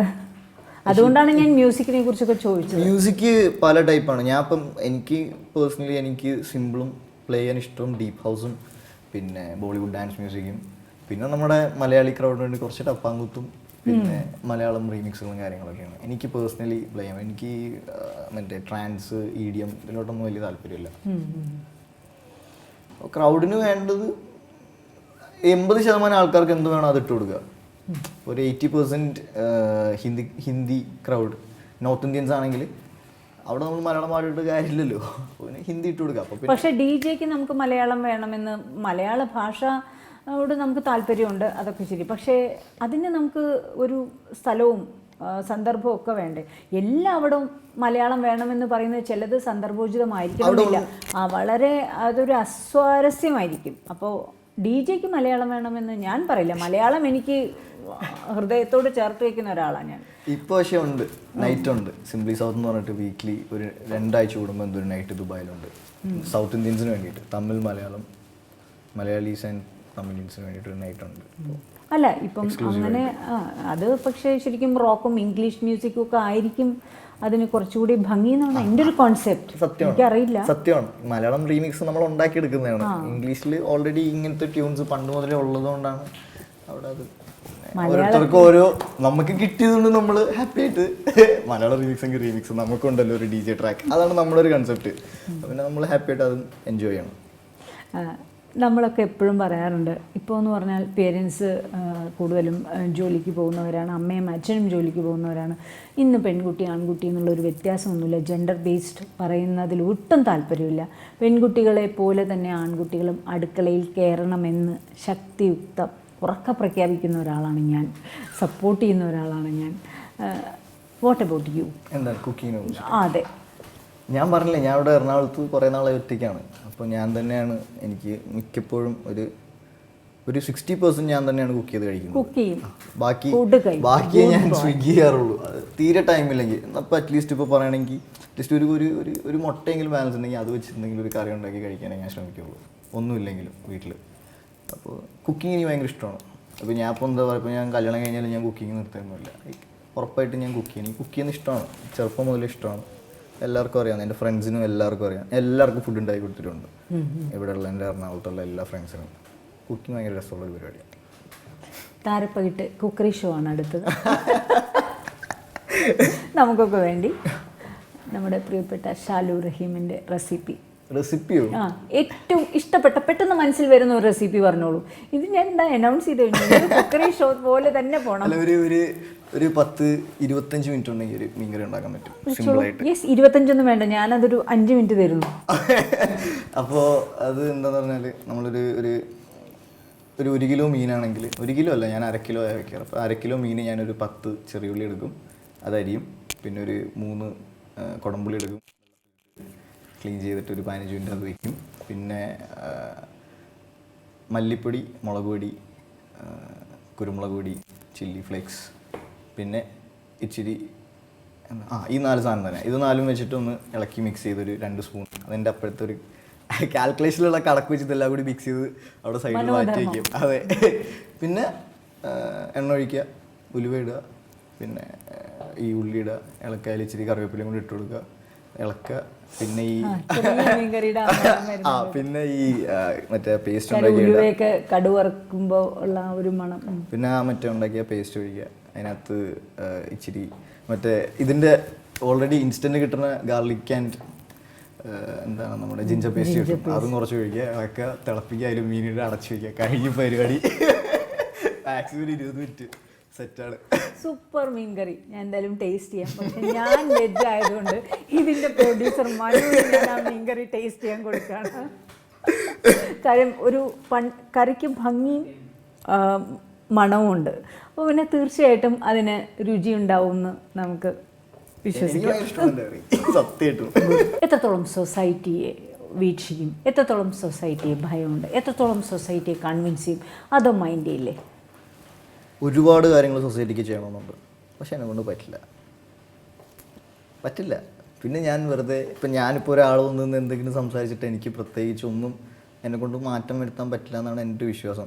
ലൈക്ക് ചിലത് പറയും, നിങ്ങളൊരാൾ പറഞ്ഞു കഴിഞ്ഞാൽ ഇവിടെ മാറ്റം സംഭവിക്കുമെന്ന് പറയുന്നവരുണ്ടാവും. പക്ഷെ ആ ഒരാൾ പറഞ്ഞിട്ട് മാറ്റം സംഭവിക്കുമെന്ന് എനിക്ക് തോന്നുന്നില്ല. എടക്കാട് ബറ്റാലിയൻസ് ഒരുപാട് ആക്ടേഴ്സ് ഉള്ളൊരു പടമാണത് അല്ലേ? ദിവ്യ പിള്ളയുണ്ട്, സംയുക്ത വർമ്മയുണ്ട്, ടൊവി, ബാലേട്ടനുണ്ട്, അതേപോലെ ഷാലു ഉണ്ട്, ഞാനുണ്ട്. എങ്ങനെയുണ്ടായിരുന്നു ഒരു ലൊക്കേഷൻ എക്സ്പീരിയൻസ്? നമ്മൾ നേരത്തെ സംസാരിച്ചു, എന്നാലും ഒരു പട്ടാളം എന്നൊക്കെ പറയുമ്പോൾ ഒരു പഴയകാല ഓർമ്മകൾ കൊണ്ടുവരുന്നതാണോ? പട്ടാളം എന്ന് പറഞ്ഞു കഴിഞ്ഞാൽ നമ്മളെല്ലാവരും പട്ടാളക്കാരെ കുറിച്ച് ഓർക്കുന്നവരാണ്. പക്ഷെ എനിക്ക് തോന്നുന്നില്ല നമ്മുടെ ഡെയിലി ലൈഫിൽ ഒരു ദിവസം പോലും നമ്മൾ ദൈവമേ പട്ടാളക്കാർക്ക് പറയുന്ന ആരും ഉണ്ടാവില്ല. സ്വാഭാവികമായിട്ട് സത്യമാണ്. എന്തെങ്കിലും ഒരു എന്താ പറയുക, ഇപ്പോൾ ഒരാൾ ഇപ്പം മരിച്ചു കഴിഞ്ഞാലും ആ ഒരു മൊമെൻറ്റിൽ ഉണ്ടാകുന്ന ആ ഒരു റിയാക്ഷനാണ് നമുക്ക് ആക്ച്വലി വരുന്നത്. പിന്നെ ബാക്കി പുറത്ത് കാണിക്കുന്നത് ചിലപ്പോൾ ഒരു 40% 50% ഫേക്ക് ആയിരിക്കും. നമ്മളങ്ങനെ കാണിച്ചില്ലെങ്കിലോ എന്ന് വിചാരിച്ച് കാണിക്കുന്നവരാണ് കൂടുതലുള്ളത്. അപ്പോൾ ഈ പടം കണ്ടു കഴിഞ്ഞാൽ അറ്റ്ലീസ്റ്റ് ആ സിനിമ കണ്ടിറങ്ങുമ്പോഴത്തേക്കെങ്കിലും അന്നത്തെ ദിവസമെങ്കിലും നമ്മുടെ ഒരു പട്ടാളക്കാരെ കുറിച്ചിട്ട് നമ്മുടെ മനസ്സ് പറയും, അവരെ രക്ഷിക്കണേ, അല്ലെങ്കിൽ അവർക്ക് പ്രശ്നമൊന്നും ഉണ്ടാവാതെ അവർ സേഫായിട്ട് തന്നെ ഉണ്ടാവണേ, അവരുടെ ഫാമിലി. ഈ പടം കണ്ടിറങ്ങി കഴിഞ്ഞാൽ അറ്റ്ലീസ്റ്റ് ഫോർ ആ ഒരു പെർട്ടിക്കുലർ ഡേ, അത്ര എനിക്ക് പറയാനുള്ളൂ ഈ സിനിമ കണ്ടു കഴിഞ്ഞാൽ. 4 വർഷമായി കൊച്ചിയിലുണ്ടെന്ന് പറഞ്ഞാൽ ഏതാണ്ട് 7ഓളം സിനിമ ചെയ്തു. സിനിമയിൽ സന്തോഷം, സംതൃപ്തിയൊക്കെ ഉണ്ട് എന്നറിഞ്ഞു, പറഞ്ഞു, ഷെയർ ചെയ്തു. അതോടൊപ്പം സിനിമ എത്രത്തോളം സെക്യൂർഡാണ്? സിനിമ സെക്യൂർഡ് ആണോ എന്ന് ചോദിച്ചു കഴിഞ്ഞാൽ it depends, it takes time. അങ്ങനെ പെട്ടെന്നൊരു സുപ്രഭാതത്തിലൊന്നും നടക്കുന്നൊന്നുമില്ല, കുറേ ടൈം എടുക്കും. അപ്പോൾ എനിക്കിപ്പോൾ എൻ്റെ മുമ്പിലെടുത്ത് വെക്കാനായിട്ട് എനിക്ക് ജോജോട്ടനുണ്ട്, ടോവിയുണ്ട്, ഈ ജനറേഷൻ ആക്ടേഴ്സാണ്. അപ്പോൾ അവരൊക്കെ ഇത്രയും ടൈം എടുത്തിട്ടാണ് സെക്യൂർഡ് ആയത്. ആയൊന്നും എനിക്കറിയില്ല. ഞാൻ പറഞ്ഞത് ലൈക്ക് നമ്മൾ കാഴ്ചക്കാരെന്നുള്ള രീതിയിൽ നമുക്ക് മനസ്സിലാവുന്നത്. അപ്പോൾ ഞാൻ ചിലപ്പോൾ അത്രയും വർഷം എടുക്കുമായിരിക്കും, ചിലപ്പോൾ അതിന് മുകളിൽ എടുക്കുമായിരിക്കും. പറ്റാവുന്നിടത്തോളം ഇവിടെ നിന്നിട്ട് പോകാമെന്ന് വിചാരിച്ചു. ലൈക്ക് ഒരു ഹോപ്പും ഇല്ല, അതൊന്നും നടക്കാതെ വന്നാൽ മാത്രമേ ഞാൻ അവിടെ നിന്ന് പോകുള്ളൂ. Like till then I should be here. Very good answer. Emotional answer ആയിരുന്നു. അല്ല, ഇമോഷണൽ അല്ല, ഉള്ള കാര്യമാണ്, സത്യമാണ്. എന്തൊക്കെയാണ് ഷാലുവിൻ്റെ ഇഷ്ടങ്ങൾ? എനിക്ക് പ്രത്യേകിച്ച് ഇഷ്ടങ്ങളൊന്നുമില്ല, എല്ലാം അല്ലേ, പ്രത്യേകിച്ച് ഇഷ്ടക്കുറവൊന്നുമില്ല ഒരു കാര്യത്തിൽ, എല്ലാം ഇഷ്ടമാണ്. ഒരു വ്യക്തി, സാധാരണ വ്യക്തിക്ക് അങ്ങനെ പറഞ്ഞ് ഒഴിയാം. പക്ഷേ ഷാലുവിനെ സംബന്ധിച്ചിടത്തോളം ഇന്ന് ആൾക്കാർ തിരിച്ചറിയുന്നു, നടനല്ലേ പോകുന്നത് എന്നാൽ. അപ്പം നമുക്ക് നമ്മളെ ക്യാരി ചെയ്യേണ്ട ഒരു വേ ഉണ്ട്. എനിക്ക് പേടിയാണ് ഒന്നാമത്തെ കാര്യം. അപ്പം ഞാനിപ്പോൾ ഇവിടുന്ന് ചേച്ചിയോട് സംസാരിക്കുന്നില്ലേ, ചേച്ചി ആദ്യം കണ്ടപ്പോൾ എനിക്ക് പേടിയായിരുന്നു, പിന്നെ അത് മാറിയതാണ്. അപ്പോൾ എനിക്ക് ആദ്യമായിട്ട് പുതിയൊരാളെ കാണുമ്പോൾ എപ്പോഴും എനിക്ക് ടെൻഷനാണ്. അത് എനിക്ക് കോൺഫിഡൻസ് ഇല്ലാത്തതുകൊണ്ടോ അല്ലെങ്കിൽ എനിക്ക് ഓപ്പോസിറ്റുള്ള ആളെ ആ ഒരു പേടിയല്ല, പക്ഷെ എന്തോ ഒരു ചിലപ്പോൾ ഒരു ഹാർട്ട് ബീറ്റ് ഒരു പൊട്ടിക്കൊന്ന് കയറുമായിരിക്കും. പക്ഷെ അത് കുറച്ച് കഴിഞ്ഞാൽ ഗ്രാജുവലി ഓക്കെ ആവും. അതുകൊണ്ട് എൻ്റെ അടുത്ത് ഇപ്പോൾ ഒരാൾ വന്നിട്ട് ഇപ്പോൾ എങ്ങനെയാണോ അല്ലേ എന്ന് ചോദിക്കുമ്പോൾ പെട്ടെന്ന് ഞാനൊന്ന് ഞെട്ടും. എന്നിട്ട് ഞാൻ ചിലപ്പോൾ അതേന്ന് പറയും, ചിലപ്പോൾ ഞാൻ മുങ്ങിക്കളയും. പേടിച്ചിട്ട് കേട്ടോ, വേറെ ഒന്നും കൊണ്ടല്ല. എനിക്ക് അങ്ങനത്തെ ചില ഫോബികളുണ്ട്. എനിക്ക് മറ്റേ എന്താ പറയുക, ഇപ്പം ഒരു ഫ്രണ്ടിന്റെ വീട്ടിൽ പോകണം, എനിക്ക് പരിചയമില്ലാത്ത അവന്റെ കുറെ ഫ്രണ്ട്സ് ഉണ്ടെങ്കിൽ എനിക്ക് ഹാൻഡിൽ ചെയ്യാൻ പറ്റില്ല. എനിക്ക് ഭയങ്കര അത് ചിലരൊക്കെ അങ്ങനെയാണ്. അപ്പൊ അങ്ങനത്തെ ചെറിയ ചെറിയ ഇഷ്യൂസ് മാത്രമേ. പക്ഷെ അതിൽ ഞാൻ കാണുന്ന വലിയ പോസിറ്റീവ് എന്ന് പറയുന്നത് അത് തുറന്നു പറയുന്നുണ്ട് ഷാലു. അതാണ് ശരിക്കും എനിക്ക് സത്യം അത് ഒരുപാട് സന്തോഷം തരികയാണ്. കാര്യം ഇതൊരു ഫ്രണ്ട്ലി മെസ്സേജാണ്. നമ്മൾ ഷാലുവിനെ കാണുന്ന 4 വർഷം കൊച്ചിയിൽ വന്ന് താമസിക്കുന്നു, 7 സിനിമകളായി, ഞാൻ 4ാം ക്ലാസ്സിൽ ആക്ടറാണെന്ന് പറഞ്ഞു, സിനിമയ്ക്ക് വേണ്ടി ഇത്രയും പ്രാക്ടീസ് ചെയ്തു, 2 ജോലി കളഞ്ഞു, ആ ജോലി കളയാൻ എടുക്കുന്ന തീരുമാനം, ഇതൊക്കെ ഷാലുവിനെ സംബന്ധിച്ചിടത്തോളം ഷാലുവിൻ്റെ ആ ഒരു കുറിപ്പുകളാണ്, ഇവിടേക്ക് എത്തിയ വഴികളാണ്. പക്ഷേ നമ്മൾ കാണാത്ത ആയിരങ്ങൾ സിനിമയെ ആഗ്രഹിച്ച് എവിടെയൊക്കെയോ കഷ്ടപ്പെടുന്നുണ്ട്. അവർക്കിതൊരു വളരെ വലിയ ഫ്രണ്ട്ലി മെസ്സേജാണ്. അതുകൊണ്ടാണ് ഞാൻ ഷാലുവിൻ്റെ ഓരോ ഉത്തരത്തിനും യെസ് കൈയടിച്ച് പാസ്സാക്കുന്നത്. നമ്മൾ നേരത്തെ പറഞ്ഞ പോലെ ഞാൻ പറഞ്ഞിട്ടില്ല, നമ്മളിപ്പോൾ പറഞ്ഞ ഷാലു ഏറ്റവും അവസാനം പറഞ്ഞ കാര്യമല്ല, മെമ്മറി പവർ ഒന്ന് ടെസ്റ്റ് ചെയ്തിട്ട്. എൻ്റെ മെമ്മറി ഭയങ്കര മോശമാണ്. ഞാൻ പറയാം, ഫ്രണ്ട്സിൻ്റെ വീട്ടിൽ ഒരുപാട് ആൾക്കാരുണ്ടെങ്കിൽ ഞാൻ കുറച്ച് കംഫർട്ട് ആവില്ല, കുറച്ച് അതെല്ലാ കുട്ടികളും അങ്ങനെയൊക്കെ തന്നെയാണ്. ഓരോരുത്തർക്കും depends and it varies from person to person. Fake ചെയ്യാൻ എളുപ്പമാണ്. ഇപ്പം അങ്ങനത്തെ ഒരു ക്രൗഡിൽ പോയിട്ട് ഏയ് എന്ന് പറഞ്ഞിട്ട് വേണമെങ്കിൽ നമുക്ക് ഫേക്ക് ചെയ്യാം, പക്ഷെ അത് ഞാനല്ല, അതുകൊണ്ട് ഞാൻ അത് ചെയ്യില്ല. എത്രത്തോളം ഫേക്ക് പേഴ്സണാലിറ്റീസ് ഉണ്ട് ഇന്ന് ലോകത്ത്? അതിനും അങ്ങനെ ഒരു പേടി. ഫേക്ക് പേഴ്സണാലിറ്റീസ് അല്ല, സിറ്റുവേഷൻസ് ആണ് അവർ ഫേക്ക് ആക്കുന്നത്. ഞാൻ അതിലാണ് വിശ്വസിക്കുന്നത്. അപ്പോൾ ആ സിറ്റുവേഷൻ അവർ ഓവർകം ചെയ്യാൻ വേണ്ടി ഫേക്ക് ആവുന്നതിനോട് എനിക്ക് എതിർപ്പൊന്നുമില്ല, ഞാൻ ചെയ്യില്ല എന്നുള്ളൂ. എനിക്ക് പേഴ്സണലി അതിനോട് താല്പര്യമില്ല. ഇപ്പം 100% റിയൽ ആയിട്ടാണ് ഒരു മനുഷ്യൻ മരിക്കുന്നത് അതുപോലെ തന്നെയാണ്. അപ്പോൾ പിന്നെ ഫേക്ക്നെസ്സിന് വലിയ പ്രാധാന്യം ഞാൻ കൊടുക്കുന്നില്ല.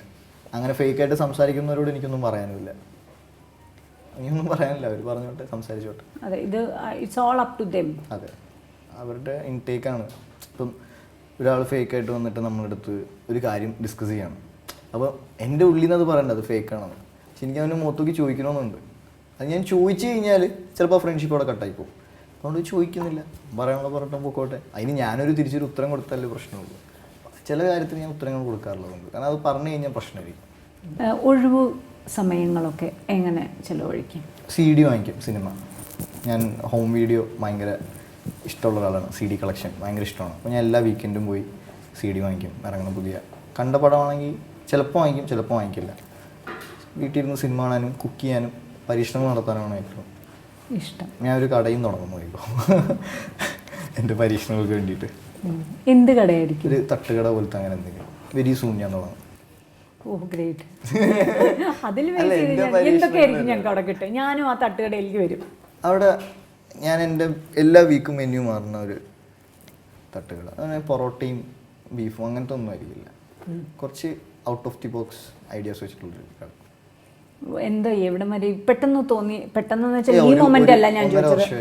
ഇപ്പോൾ നമുക്കൊരു കാര്യം വരുന്നതിന് മുമ്പ് ഞാൻ എപ്പോഴും ആലോചിക്കാറുണ്ട്, ഒരു വ്യക്തിയുടെ വിജയം കാണുമ്പോൾ, ഒരു വ്യക്തിയെ കാണുമ്പോൾ ഞാൻ അവരുടെ പാസ്റ്റിലേക്ക് ആലോചിക്കാറുണ്ട്. ഇവിടം വരെ എത്തണമെങ്കിൽ എന്തൊക്കെ ഫൈറ്റ് ചെയ്ത് എത്രയൊക്കെ പടികൾ കയറി ഇറങ്ങി വീണ്ടും എണീറ്റ് തിരിച്ചു വന്നിട്ടുണ്ടാവുമെന്ന് ഞാൻ ചിന്തിക്കാറുണ്ട്. അപ്പോൾ ഈ തട്ടുകട ചിന്ത വന്നത് എപ്പോഴാണ്? എനിക്ക് പണ്ട് മുതൽ ഇഷ്ടമാണ് ദോശ ചുടുന്നത്. ലൈക്ക് എനിക്ക് ചെറുപ്പം മുതൽ ഇഷ്ടമാണ് ദോശ ചുടുന്നത്, അമ്മയെ ഹെൽപ്പ് ചെയ്യുന്നത്. കുക്കിങ്ങിനോട് പണ്ട് മുതൽ എനിക്ക് ഭയങ്കര താല്പര്യമാണ്. ഇപ്പോൾ ഈ അടുത്ത ഭയങ്കരമായിട്ട് കൂടി. അപ്പോൾ ഒരു 1.5 വർഷമായി ഞാനും എൻ്റെ 2 ഫ്രണ്ട്സും കൂടി ഇങ്ങനെ ചെയ്യണം എന്ന് പറഞ്ഞ് ഇങ്ങനെ ഇരിക്കുകയാണ്. അപ്പോൾ അതിപ്പോൾ ഓൾമോസ്റ്റ് ചെയ്യാമെന്നുള്ളൊരു രീതിയിലേക്ക് എത്തി. ചില കാര്യങ്ങൾ നടന്നു പറഞ്ഞിട്ട് പറയാൻ പാടുള്ളതാണ്, പക്ഷേ ഇത് ഞാൻ ചിലപ്പോൾ പറഞ്ഞു കഴിഞ്ഞാൽ അത് ഞാൻ എങ്ങനെയെങ്കിലും ചെയ്തെടുക്കും. അതുകൊണ്ടാണ് ഞാൻ പറയുന്നത്. എത്രത്തോളം ഇതൊരു 5 സ്റ്റാർ തട്ടുകടയായിരിക്കും? 5 സ്റ്റാർ തട്ടുകട എന്നത് ചെറിയൊരു കട, ഒരു 8 പേർക്ക് ഇരുന്ന് കഴിക്കാൻ പറ്റുന്ന ഒരു കട. അധികമൊന്നും ഉണ്ടാവില്ല, വളരെ കുറച്ച് ലിമിറ്റഡ് ഐറ്റംസ് ഉണ്ടാവുള്ളൂ. ലിമിറ്റഡ് ആയിരിക്കും എല്ലാം. അപ്പോൾ ഈ ലിമിറ്റഡിൽ നിന്നും കൂട്ടുമോ? എത്രത്തോളം പ്ലാൻ എത്തിയെന്ന് അറിയാൻ വേണ്ടിയിട്ടാണ് ഞാൻ. പ്ലാനിങ് ഒക്കെ കഴിഞ്ഞു ഓൾമോസ്റ്റ്. മെനു റെഡിയാക്കി വെച്ചിട്ടുണ്ട്. എന്തൊക്കെ കിട്ടും മെനുവിൽ? ഞങ്ങൾക്കൊന്ന് കേൾക്കട്ടെ. പല സംഭവങ്ങളുണ്ട്. പക്കോടാസ്. അയ്യോ അങ്ങനെയൊന്നുമില്ല, ഞാൻ പറഞ്ഞില്ല ഇത് ദോശ, പുട്ട്. ദോശയൊന്നും ഇല്ല ഇവിടെ. ഇവിടെ വേറെ കുറെ സാധനങ്ങളാ. കുറച്ച് ഒരു സാധനം പറയും. എന്താ പറയാ ഇപ്പൊ, നമ്മള് പൊറോട്ടയില്ല, ദോശയില്ല, പക്കോടാസ് ഇല്ല. ദോശ റോൾ ഉണ്ടാവും. ദോശ റോൾ എവിടെ ഇല്ലാത്തൊരു സംഭവമാണ് അത്. പക്ഷേ ദോശ റോളിനകത്ത് എന്താന്ന് ഞാൻ പറയുന്നില്ല. പക്ഷെ ദോശ റോൾ ഇതൊരു സംഭവം. മിനി ദോശ റോൾ, കുട്ടി ദോശയില്ലേ, കുട്ടി ദോശ, അതിന്റെ റോൾ എങ്ങനെ ഉണ്ടാവും, ചെറുത്. ക്രിയേറ്റീവ് ആയിട്ടുള്ള കുറച്ച് കാര്യങ്ങൾ. Okay okay. ഇതൊക്കെ ആരാ ഡിസൈൻ ചെയ്ത് എന്ന് വെച്ചാൽ നമ്മൾ ഇപ്പം ഇതിനും ഒരു ഡിസൈൻ മൈൻഡ് വേണം. ഇത് കുട്ടി ദോശ, അതിനെ റോൾ ചെയ്യണം, ഡിഫറെൻ്റ് ആയിരിക്കണം, അതിനൊരു കോൺസെപ്ച്വലൈസേഷൻ അല്ലേ? ഫുഡിന്റെ കോൺസെപ്റ്റ് മൊത്തം ഞാനാണ്. മാർക്കറ്റിങ്ങിന്റെ കോൺസെപ്റ്റ് മൊത്തം മനു എന്ന് പറഞ്ഞിട്ടൊരു ഫ്രണ്ട് ഉണ്ട് ഓൺലൈനിൽ. ഐ മീൻ ഓൺലൈൻ അല്ല, അവൻ ഓൺലൈനിൽ ഭയങ്കര ഇതാണല്ലോ, അത് വർക്ക് ചെയ്യാറൊന്നുമില്ല. അത്യാവശ്യം മറ്റേ കമ്പ്യൂട്ടർ തലയുള്ള ഒരു മനുഷ്യൻ. അവനാണ് ഇതിൻ്റെ മാർക്കറ്റിങ്ങും ഇതിൻ്റെ ഡിസൈനിങ്ങും പരിപാടി. പിന്നെ എനിക്ക് വേറെ 2 പാർട്ട്നേഴ്സായിട്ട് വേറെ 2 ഫ്രണ്ട്സ് ഉണ്ട് എൻ്റെ കൂടെ ദുബായിൽ വർക്ക് ചെയ്തിരുന്നത്. ഇത്തരത്തിൽ ഒരു കട തുടങ്ങുമ്പോൾ അതിൻ്റെ ഒരു മിനിമം ഇൻവെസ്റ്റ്മെന്റ് എത്രയാണ് നിങ്ങളുടെ ഒരു ക്യാപിറ്റൽ? ഭയങ്കര ചെറിയ ഇൻവെസ്റ്റ്മെന്റ്. എന്നാലും ഏകദേശം അത് ഞാൻ പറയുന്നത് സിനിമയിൽ വരുന്ന ഞാനൊരു 1 ലക്ഷം രൂപ ഇടുന്നുണ്ടാവും, അത്രേ ഉള്ളൂ. ഗുഡ്. എന്ന് വെച്ചാൽ ഇത് നമ്മുടെ ഒരുപാട് 1 ലക്ഷം പേർക്ക് ഒരു ഐഡിയ കിട്ടുന്ന കാര്യമല്ലേ? താരപ്പകിട്ട് കണ്ട് നാളെ നമുക്ക് തുടങ്ങാലോ എന്ന് തോന്നിയാൽ അത് ഇതൊന്നും ഒരിക്കലും മോഷ്ടിച്ചു കൊണ്ടുപോകുന്ന ഒരു കാര്യമല്ലല്ലോ. ഞാൻ ഒരിക്കലും ഇത്തരം മോഷണങ്ങളിൽ ഒരിക്കലും വിശ്വസിക്കുന്നില്ല. അങ്ങനെ മോഷ്ടിച്ചാൽ തന്നെ നമുക്ക് വി ഷുഡ് ബി നമ്മളതുകൊണ്ട് പ്രൗഡായിരിക്കണം. കാര്യം നമ്മളെ കോപ്പി ചെയ്തതല്ലേന്ന് ചിന്തിക്കണം. അതുകൊണ്ട് അത് നമ്മൾ ലിമിറ്റ് ചെയ്ത് പേടിച്ച് ആരും കാണാതെ അടച്ച് അങ്ങനെ കാര്യമില്ല. അതുകൊണ്ട് ഇത് അറിവ് പോലെ തന്നെയാണ്, പകരും തോറും വളരും. എല്ലാവരും ചെയ്യേണ്ട ഒരു സംഭവമാണ് എന്തെങ്കിലും. ഇത് ഞാനീ പറഞ്ഞ ചിങ്ങര ചെറിയ കടയാണ്, ഇപ്പൊ തന്നെ അറിയാലോ. അപ്പം ഭയങ്കര ചെറുതായിട്ടാണ് തുടങ്ങുന്നത്. ചെറിയൊരു കടയാണ്. അപ്പം അതുപോലെ നമ്മുടെ യങ് ജനറേഷനിലുള്ള പല ആൾക്കാർക്കും പലതരത്തിലുള്ള സെൽഫായിട്ട് വർക്ക് ചെയ്ത് വളർത്താൻ പറ്റുന്ന കുറേ ഫേംസ് ക്രിയേറ്റ് ചെയ്യാൻ പറ്റും നമ്മുടെ നാട്ടിൽ. അത് പറ്റുന്ന എല്ലാവരും ചെയ്തു കഴിഞ്ഞാൽ വളരെ നല്ലൊരു കാര്യമായിരിക്കും. നമ്മളെപ്പോഴും കുറേ പേരുടെ അണ്ടറിൽ വർക്ക് ചെയ്യുന്നതിനേക്കാളും എപ്പോഴും ഒറ്റയ്ക്ക് എന്തെങ്കിലും ചെയ്യാൻ പറ്റുമെങ്കിൽ നല്ലതാണ്. പക്ഷെ നമ്മൾ കുറച്ച് റിസ്ക് എടുക്കേണ്ടി വരും. പക്ഷെ ചിലപ്പോൾ ആ റിസ്ക് നല്ലതിനായിരിക്കും, ചിലപ്പോൾ ദോഷത്തിനായിരിക്കും. പക്ഷേ ഏത് വേസ് ഒരു എക്സ്പീരിയൻസ് ആണ്. അത് നമുക്ക് ലൈഫിൽ ഒരുപാട് ഡൗൺ ആയിട്ട് നമുക്ക് അടിച്ചമർത്തുമ്പോഴത്തേക്കും നമുക്ക് അന്ന് അത് ചെയ്ത് ആലോചിക്കുമ്പോൾ ഓക്കെ ആയിട്ട് പൊക്കോളൂ. അത് മാത്രമല്ല, ഇതിലിപ്പോൾ ഒരു പരാജയമാണെങ്കിൽ പോലും നമുക്ക് ഇപ്പോൾ 8 നില പൊട്ടിയെന്നൊന്നും പറയാൻ പറ്റില്ല. കാര്യം 1 ലക്ഷം രൂപയാണ് നമുക്ക് അതിലുള്ള ഇൻവെസ്റ്റ്മെൻ്റ് എന്ന് പറഞ്ഞാൽ. അത് നമുക്ക് തിരിച്ചെടുക്കാവുന്നതേ ഉള്ളൂ ഏത് വിധവും. അതൊരു വലിയ ഒരു ബുദ്ധിയാണ്. അത് എവിടെ നിന്ന് ജനിച്ചു? എൻ്റെ ഫാദർ ബിസിനസ് ആണ്. അതുപോലെ തന്നെ ഒരു കമ്പനിയിൽ വർക്ക് ചെയ്യുന്നുണ്ടായിരുന്നു. ഇപ്പോഴല്ല, പണ്ട് ചെറുപ്പം ഞാൻ ഒരു LKG പഠിക്കുന്ന സമയത്ത്. സോ പെയിൻറ്റിൻ്റെ വർക്കായിരുന്നു, മെയിൻ്റെനൻസ് ആയിരുന്നു. അപ്പം പുള്ളിക്കാരൻ ഇങ്ങനെ ഓരോ സൈറ്റിൽ പോകുമ്പോൾ ഞാനും കൂടെ കയറി പോകും, 4-5 ദിവസമുള്ളപ്പോൾ. അപ്പോൾ അച്ഛൻ അവിടെ നിന്ന് ഇങ്ങനെ ഇവരോടൊക്കെ സംസാരിക്കുന്നതൊക്കെ ഞാൻ ഇങ്ങനെ കേൾക്കാറുണ്ട്. ബിസിനസ് കാര്യങ്ങൾ എങ്ങനെയാണ് ഡീൽ ചെയ്യുന്നത്. ചെറുപ്പം മുതലേ ലൈക്ക് അച്ഛൻ്റെ കൊട്ടേഷൻ ടൈപ്പ് ചെയ്യുന്നതും, അതായത് ഒരു 8ലും മുംബൈയിലൊക്കെ പഠിക്കുമ്പോൾ കൊട്ടേഷൻ ടൈപ്പ് ചെയ്യുന്നത്. അപ്പോൾ എല്ലാം അച്ഛൻ്റെ ഓഫീസ് വർക്ക് മൊത്തം ചെയ്തിരുന്നത് ഞാനും അമ്മയും കൂടിയാണ് ആ ടൈമിൽ. അപ്പോൾ ഏകദേശം എന്താണെന്നുള്ളത് ചെറുപ്പം മുതൽ കാണുന്നുണ്ട്. എങ്ങനെയാണ് അച്ഛൻ ഒരാളോട് സംസാരിക്കുന്നത്, എങ്ങനെയാണ് ഒരാളുടെ അടുത്ത് വർക്ക് പിടിക്കുന്നത്, എങ്ങനെയാണ് ഭാഗ്യം ചെയ്യുന്നത്. അപ്പോൾ ഇതൊക്കെ ഞാൻ ചെറുപ്പം മുതലേ കാണുന്നുണ്ട്. അപ്പോൾ അന്ന് മുതലേ എനിക്ക് ഈ ഫുഡ്, കട, റെസ്റ്റോറൻറ്റ് എന്നൊക്കെ പറഞ്ഞാൽ അന്ന് മുതലേ ഞാൻ ബഹളം വയ്ക്കുമായിരുന്നു. പക്ഷേ ആർക്കും വലിയ ഇൻട്രസ്റ്റ് ഉണ്ടായിരുന്നില്ല. അപ്പോൾ ഇതിപ്പോൾ എൻ്റെ മാത്രം ഇൻട്രസ്റ്റായി മാറി. അപ്പോൾ ഇതെനിക്ക് എന്തായാലും ചെയ്തേ പറ്റും, ചെയ്യും. എല്ലാ സപ്പോർട്ടും, ഓൾ ദി ബെസ്റ്റ്. യാത്രകളെന്ന് പറയുന്നത് നമ്മുടെ അറിവ്, അനുഭവങ്ങൾ, നമുക്ക് കുറേ കാര്യങ്ങൾ പഠിക്കാൻ പറ്റുന്നതാണ്. എത്രത്തോളം യാത്രകൾ പ്ലാൻ ചെയ്യും? ഞാൻ ആദ്യം എനിക്ക് ഹിന്ദി ഒന്ന് കണ്ടു തീർക്കണം. അതാണ് എൻ്റെ മെയിൻ ലക്ഷ്യം. അത് തീർത്തിട്ട് ബാക്കി ആലോചിക്കണം. അതെന്തായാലും ഈ അടുത്തൊന്നും തീരില്ല, നമുക്ക് എല്ലാവർക്കും അറിയാവുന്ന. ഇന്ത്യയിൽ തന്നെ ഒരുപാട് കാണാനുണ്ട്. അതെ. പിന്നെ എനിക്ക് പോകണമെന്നുള്ള ആഗ്രഹമുള്ള സ്ഥലം ഇക്വഡോറിലൊന്ന് പോകണമെന്നുണ്ട്, ഔട്ട്സൈഡ് ഇന്ത്യ ആഗ്രഹമുള്ള. അവിടെ വിസയും വേണ്ട, അത്ര മാത്രമേ ഉള്ളൂ. വേറെ അല്ലാതെ എനിക്ക് യൂറോപ്യൻ കൺട്രീസിലോട്ട് പോകണമെന്ന് എനിക്ക് തീരെ താല്പര്യമില്ല. ഇന്ത്യ എന്ന് പറയുമ്പോൾ ഞാൻ എപ്പോഴും ആലോചിക്കേണ്ടത് കേരളം തന്നെ നമ്മൾ മുഴുവൻ കണ്ടു തീർന്നിട്ടില്ല ഓൾമോസ്റ്റ്. അതെ, പണിയില്ലാതെ പണ്ട് നടന്ന കുറേ കാലമില്ലേ, ആ സമയം ബൈക്ക് എടുത്തിട്ട് ഇവിടെയൊക്കെ പോയിട്ടുണ്ടായിരുന്നു എല്ലായിടും. എന്ന് വെച്ചാൽ മൂന്നാർ സൈഡ് അങ്ങോട്ട്. മൂന്നാർ ഈ പറഞ്ഞ എന്താ പറയണ്ടത് ടൂറിസ്റ്റ് ഏരിയ അല്ല പറയുന്നത്, പക്ഷെ അത് അപ്പുറം ഉള്ളിലോട്ടല്ലേ? ഉള്ളിലോട്ട് നടന്നു ഔട്ട്സ്കേർട്സ്. പോകണതല്ലേ? യെസ്. ഒരുപാട് ട്രെക്കിങ് കാര്യങ്ങളൊക്കെ ഇഷ്ടമാണ്. മൂന്നാറ്, പിന്നെ കൊല്ലത്തുണ്ട് ശാസ്താംകോട്ട, അവിടെ ഒരു അടിപൊളി വയനാട്, അട്ടപ്പാടി, കണ്ണൂർ, കാസർഗോഡ്. കവർ ചെയ്യാം. നമ്മളൊരു മാക്സിമം 2 മാസമൊക്കെ ഉണ്ടെങ്കിൽ ഈസിലി. എനിക്ക് 2 വർഷം ഉണ്ടായിരുന്നല്ലോ. എല്ലാ മാസം ഒരു 3 ദിവസം 4 ദിവസമായിട്ട് പോയാലും കവർ ചെയ്യാം. ഒറ്റയ്ക്കാണോ യാത്ര ചെയ്തത്? ഒറ്റയ്ക്കായിരുന്നു. കുറേ യാത്രയൊക്കെ ഒറ്റയ്ക്കായിരുന്നു, കുറേയൊക്കെ ഫ്രണ്ട്സ് ഉണ്ടായിരുന്നു. നമുക്ക് സിനിമ എന്ന് പറയുന്നത് നമ്മൾ സന്തോഷത്തോടെ വന്നു, നമുക്ക് റെമ്യൂണറേഷൻ കിട്ടി, സ്ക്രീൻ അപ്പിയറൻസ് കിട്ടി, നമ്മൾ ആസ്വദിക്കുന്നു. അതോടൊപ്പം അത്രയും അതിനേക്കാളൊക്കെ ഇമ്പോർട്ടൻ്റ് ആയിട്ടുള്ള കാര്യമാണ് സിനിമയിൽ നിന്നുള്ള നമുക്കുള്ള ഫീഡ്ബാക്ക് എന്ന് പറയുന്നത്. എത്രത്തോളം സിനിമയിൽ നിന്നുള്ള ഫീഡ്ബാക്ക് എൻജോയ് ചെയ്യുന്നു? ഞാൻ ഒന്നാമത്തെ കാര്യം, ഞാൻ അഭിനയം പഠിച്ചിട്ടില്ല, എനിക്കറിയില്ല അത് ഇപ്പോഴും എങ്ങനെയാണ് ആ ഒരു രീതിയിലുള്ള ഈ അഭിനയം എന്നുള്ള കാര്യം എനിക്ക് അറിഞ്ഞൂടാ. ഷാലുവിനെ അതിശയിപ്പിച്ചൊരു നടൻ എന്ന് പറഞ്ഞാലായിരുന്നു? എന്നെ അതിശയിപ്പിച്ചൊരു നടൻ മമ്മൂക്ക. ഭയങ്കരമായിട്ട് അതിശയിപ്പിച്ചൊരു നടൻ തന്നെയാണ്. മമ്മൂക്ക ഫാനായതുകൊണ്ടായിരിക്കും.